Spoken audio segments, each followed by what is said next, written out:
Hi friends, welcome back to my YouTube channel. ഇന്ന് ഞാൻ 2 recipe ആയിട്ടാണ് വന്നിരിക്കുന്നത്.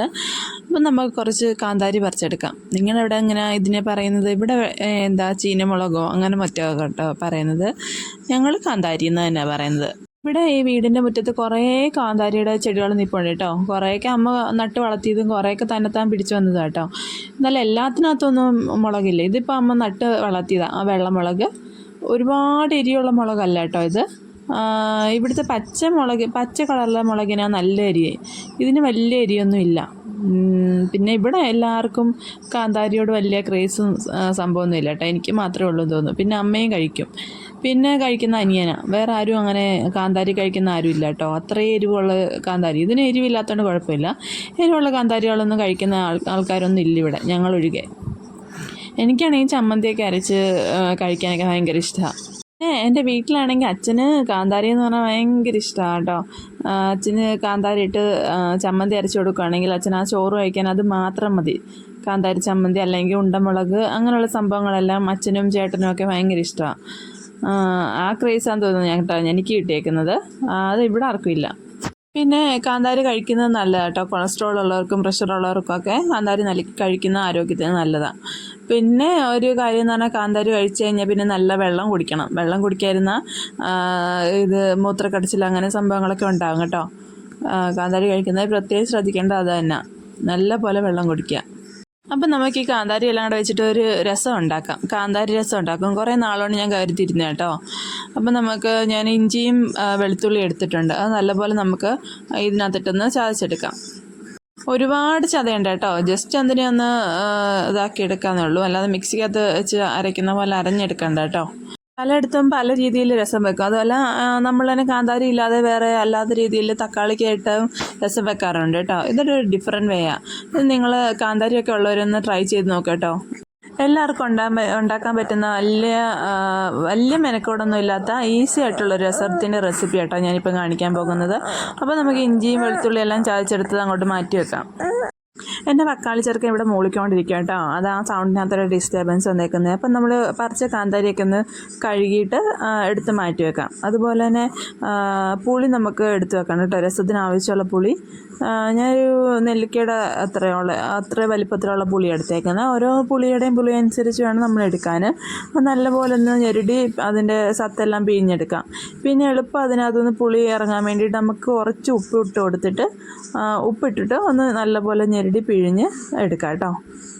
ഇനി നമുക്കിതിനേക്ക് വേണ്ടത് കുറച്ച് ചുമന്നുള്ളി കേട്ടോ. അപ്പം ചുമന്നുള്ളി അല്ലെങ്കിൽ കുഞ്ഞുള്ളി എന്ന് പറയില്ലേ, അത് നമുക്ക് കുനൂനാന്ന് അരിഞ്ഞിട്ട് എടുക്കാം. ഇപ്പം എൻ്റെ കയ്യിൽ ചുമന്നുള്ളി ഇല്ലാത്തതുകൊണ്ട് ഞാൻ സവാളയുടെ ഒരു ചെറിയ കഷ്ണം അരമുറി സവാള കേട്ടോ കുനൂനാന്ന് അരിഞ്ഞെടുത്തേക്കുന്നത്. ഇനി നമുക്ക് തീ കത്തിച്ചിട്ട് നമുക്ക് ചട്ടി അങ്ങോട്ട് വെച്ച് കൊടുക്കാം. ചട്ടിക്കകത്ത് വെള്ളം പറ്റി കഴിയുമ്പോൾ നമുക്ക് അതിനകത്തോട്ട് വെളിച്ചെണ്ണ ഒഴിച്ചു കൊടുക്കാം കേട്ടോ.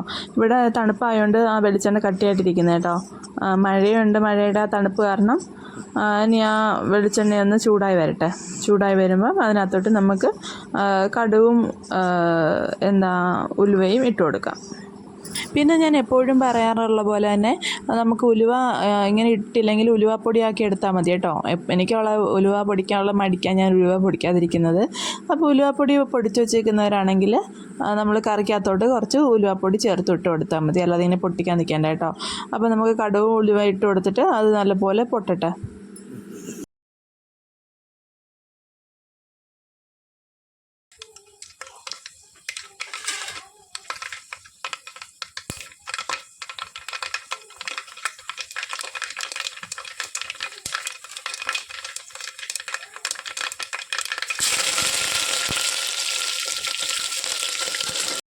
അത് പൊട്ടി കഴിയുമ്പോൾ നമുക്ക് അതിനകത്തോട്ട് ഇഞ്ചിയും വെളുത്തുള്ളിയും ചതച്ച് വെച്ചിട്ടില്ലേ, അത് ചേർത്ത് കൊടുക്കാം. അത് ചേർത്തിട്ട് നമുക്ക് നല്ലപോലെ അതിൻ്റെ പച്ചമണം മാറുന്നിടം വരെ നല്ലപോലെ ഒന്ന് ഇളക്കി മിക്സാക്കി കൊടുക്കണം.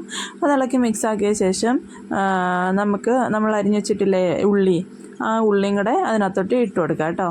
ഉള്ളിയും കൂടെ ഇട്ട് കൊടുത്തിട്ട് നല്ലപോലെ ഇളക്കി യോജിപ്പിച്ച് കൊടുക്കാം. ചെറിയുള്ളി ആയിരുന്നെങ്കിൽ കുറച്ചുകൂടെ ടേസ്റ്റ് കൂടിയാണ് കേട്ടോ. അപ്പം ഞാൻ നോക്കിയപ്പം ചെറിയുള്ളി ഇല്ലായിരുന്നു ഇവിടെ. അതുകൊണ്ടാണ് ഞാൻ സവാള ഉപയോഗിച്ചത്. ചെറിയുള്ളി ഉള്ളവരൊക്കെ ചെറിയുള്ളി മാത്രം ഉപയോഗിക്കുക കേട്ടോ. എന്നിട്ട് അതിൻ്റെ ഒരു പച്ചമണം മാറി കഴിയുമ്പോൾ നമുക്ക് നമ്മുടെ കാന്താരി ഇട്ട് കൊടുക്കാം. കാന്താരി ഇട്ട് കൊടുക്കുമ്പം ഒന്ന് ശ്രദ്ധിക്കേണ്ടതെന്ന് പറഞ്ഞാൽ കാന്താരി പെട്ടെന്ന് നമ്മുടെ എണ്ണയ്ക്കകത്ത് ഇടുന്നാൽ പൊട്ടിത്തെറിക്കും. അപ്പോൾ നമ്മുടെ ദേഹത്തും കയ്യിലും മുഖത്തും ഒന്നും വീഴാതെ എല്ലാവരും ശ്രദ്ധിക്കണം കേട്ടോ.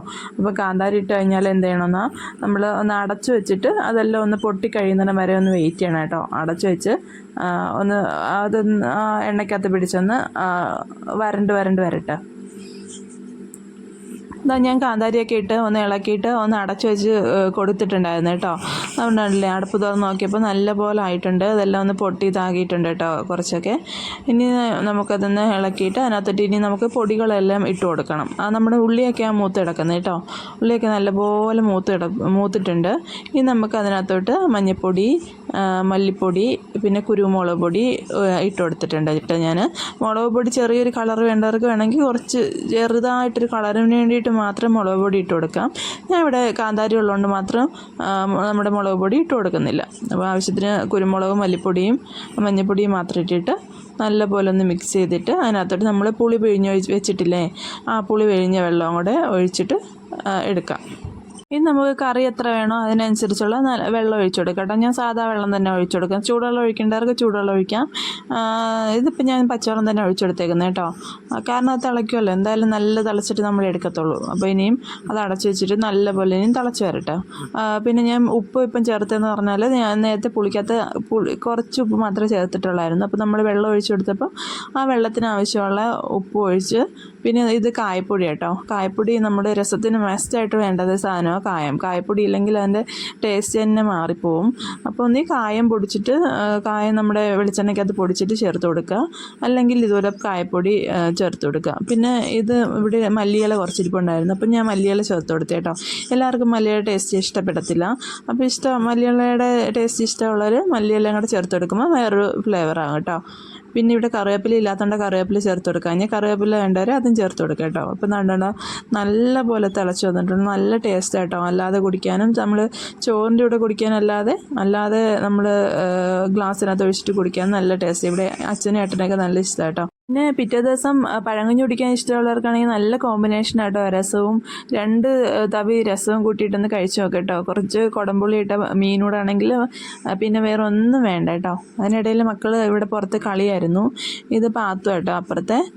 അപ്പോഴത്തേനും വിളക്ക് കത്തിക്കാനുള്ള സമയമായിട്ടുണ്ടായിരുന്നു കേട്ടോ. ഇനി നമുക്ക് വിളക്കൊക്കെ കത്തിച്ചിട്ട് വേണം നാമം ചോദിച്ചിട്ട് അടുത്ത റെസിപ്പിയിലോട്ട് പോവാം. ഇനി അടുത്തുള്ളത് ഒരു സിമ്പിൾ റെസിപ്പി കേട്ടോ. അപ്പം നമുക്ക് വിളക്ക് കത്തിച്ച് നാമം ചോദിച്ചിട്ട് വരാം. ഓക്കെ,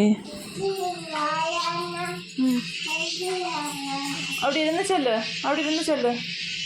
അമ്മേ നാരായണ, ദേവി നാരായണ, ലക്ഷ്മി നാരായണ, ഭദ്രേ നാരായണ. ഇരുന്ന് ചെല്ല്.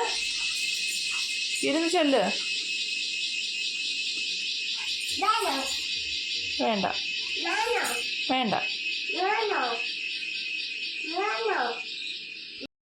ഇപ്പം ഞാൻ കാണിക്കാൻ പോകുന്നത് ഞാൻ ഷോർട്സ് ഇട്ടേക്കുന്ന ഒരു റെസിപ്പി കേട്ടോ. അപ്പം ഷോർട്സ് കാണാത്തവർക്ക് വേണ്ടിയിട്ട് ഇപ്പം ഞാൻ ലോങ്ങിനകത്ത് ഇടാമെന്ന് വിചാരിച്ചത്.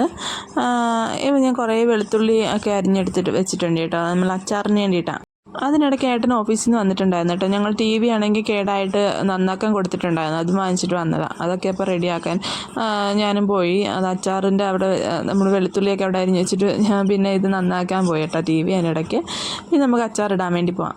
അപ്പോൾ തന്നെ ഞാൻ വെളുത്തുള്ളി എല്ലാം അരിഞ്ഞ് വെച്ചേക്കുന്നത്. ഇതാണെങ്കിൽ ഉണക്കമാങ്ങയാണ്. അപ്പോൾ അമ്മ നാട്ടിൽ പോയിട്ട് വന്നപ്പം അവിടെ അമ്മയുടെ ചേച്ചി ഉണക്കി വെച്ചിരുന്നതെന്ന് തോന്നുന്നു കേട്ടോ. നാട്ടുമാങ്ങയുടെ തൊലി ഇതുപോലെ ഉണക്കിയിട്ട് നമ്മളവിടെ അടമാങ്ങ എന്ന് പറയും ഇതിനെ. അത് കണ്ടപ്പോൾ ഞാൻ പറഞ്ഞു, അമ്മ നമുക്ക് ഇച്ചിരി അച്ചാറിടാമെന്ന് പറഞ്ഞിട്ട് ഞാൻ എടുത്തത് കേട്ടോ. അങ്ങനെ ഞാൻ അത് ഒന്ന് കഴുകിയെടുക്കുന്നുണ്ട് വെള്ളത്തിൽ. അപ്പം ഞാൻ വെള്ളം തിളപ്പിക്കാൻ വേണ്ടി വെച്ചു, ചൂടുവെള്ളത്തിലൊന്ന് കഴുകിയെടുക്കാൻ വേണ്ടിയിട്ട്. എന്നിട്ട് ഒന്ന് പച്ചവെള്ളത്തിൽ കഴുകി വെച്ചിട്ട് അതിനകത്തോട്ട് ഇച്ചിരി ചൂടുവെള്ളം ഒഴിച്ചിട്ട് ഒന്ന് കുതിരാൻ വേണ്ടി, നല്ല മറ്റേ തടി പോലെ ഇരിക്കുമായിരുന്നത്. അപ്പോൾ ഒന്ന് കുതിർന്ന് വരട്ടെന്ന് കരുതിയിട്ട് ഞാൻ ചൂടുവെള്ളത്തിനകത്ത് ഒഴിച്ച് വെക്കുന്നുണ്ട്. പിന്നെ ഒരു കാര്യം എന്ന് പറഞ്ഞാൽ ഇതിനകത്ത് സാധാരണ ഉപ്പിട്ടിട്ടായിരുന്നു ഉണക്കുന്നത്, ഇതിനകത്ത് ഉപ്പിട്ടിട്ടില്ല കേട്ടോ. ഉപ്പിടാതെ അവർ ഉണക്കി വെച്ചിരുന്നത്. അപ്പോൾ നമുക്ക് ചീഞ്ചട്ടി അടുപ്പ് വെക്കാം, എന്നിട്ട് വെളിച്ചെണ്ണ ഒഴിച്ചെടുക്കാം കേട്ടോ. വെളിച്ചെണ്ണ ഒഴിച്ചിട്ട് കടുവും നമ്മുടെ ഉലുവയും പൊട്ടിച്ചെടുക്കാം. അതിലോട്ട് നമുക്ക് വെളുത്തുള്ളി ചേർത്ത് കൊടുക്കാം കേട്ടോ. അരിഞ്ഞ് വെച്ചിരിക്കുന്ന വെളുത്തുള്ളിയും കൂടെ ചേർത്തിട്ട് നല്ലപോലെ ഇളക്കിയെടുക്കാം.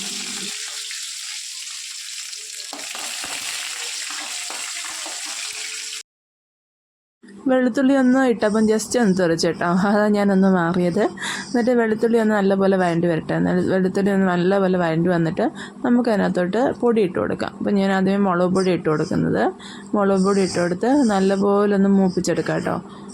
നല്ലപോലെ ഒന്ന് മൂപ്പിച്ചെടുത്തിട്ട് അതിനകത്തോട്ട് ഞാൻ നമ്മുടെ മാങ്ങ വെള്ളം ചേർത്ത് വെച്ചിട്ടുണ്ടല്ലോ, ആ വെള്ളം ഊറ്റിയിട്ട് അതിട്ട് കൊടുക്കുന്നുണ്ട്. എന്നിട്ട് അത് രണ്ടും കൂടെ നല്ലപോലെ ഒന്ന് ചേർത്ത് ഇളക്കി കൊടുക്കുക. എന്നിട്ട് ആവശ്യത്തിനുള്ള ഉപ്പ് ഞാൻ പറഞ്ഞിട്ടില്ലായിരുന്നു, നാടൻമാങ്ങയ്ക്കകത്ത് ഉപ്പിട്ടില്ലായിരുന്നെന്ന്. അപ്പോൾ ഈ സമയത്ത് തന്നെ ഞാൻ ഉപ്പിട്ട് കൊടുക്കുന്നത് കേട്ടോ. ആ മുളക് പൊടിക്കകത്ത് തന്നെ ഉപ്പിട്ട് യോജിപ്പിച്ച് കൊടുക്കുന്നുണ്ട്. എന്നിട്ട് മാങ്ങ ഇട്ടിട്ട് നല്ലപോലെ മാങ്ങയുടെ എല്ലായിടത്തും പിടിക്കുന്ന രീതിയിൽ നല്ലപോലെ ഒന്ന് യോജിപ്പിച്ച് കൊടുക്കുന്നുണ്ട്. എന്നിട്ട് യോജിപ്പിച്ച് കൊടുത്തിട്ട് അതിനകത്തോട്ട് ആവശ്യത്തിന് നമ്മൾ വിനാഗിരി, ചാറിന് വേണ്ടിയിട്ട് ആവശ്യത്തിന് വിനാഗിരിയും കൂടി ചേർത്ത് കൊടുക്കുന്നുണ്ട്. എന്നാൽ വീണ്ടും നല്ലപോലെ മിക്സാക്കി കൊടുക്കുന്നുണ്ട്. എന്നിട്ട് ഇതിനകത്തോട്ട് ഞാൻ കുറച്ച് കായപ്പൊടി മിക്സാക്കാൻ പോട്ടെ, ആ കായപ്പൊടിയും കൂടെ ഇട്ട് കൊടുക്കുന്നുണ്ട്. എന്നിട്ട് വീണ്ടും നല്ലപോലെ മിക്സാക്കി എടുക്കുന്നുണ്ട്. ഇന്നത്തെ 2 വിഭവങ്ങൾ നിങ്ങൾക്ക് ഇഷ്ടപ്പെട്ട് കാണുമല്ലോ. എങ്കിൽ ഇതുപോലുള്ള റെസിപ്പികളുമായിട്ട് ഞാൻ അടുത്ത വീഡിയോയിൽ കാണാം കേട്ടോ. അതുവരെ എല്ലാവർക്കും okay, tata, bye bye, see you. Subscribe ചെയ്യാത്തവരെല്ലാം സബ്സ്ക്രൈബ് ചെയ്ത് സപ്പോർട്ട് ചെയ്യാം കേട്ടോ.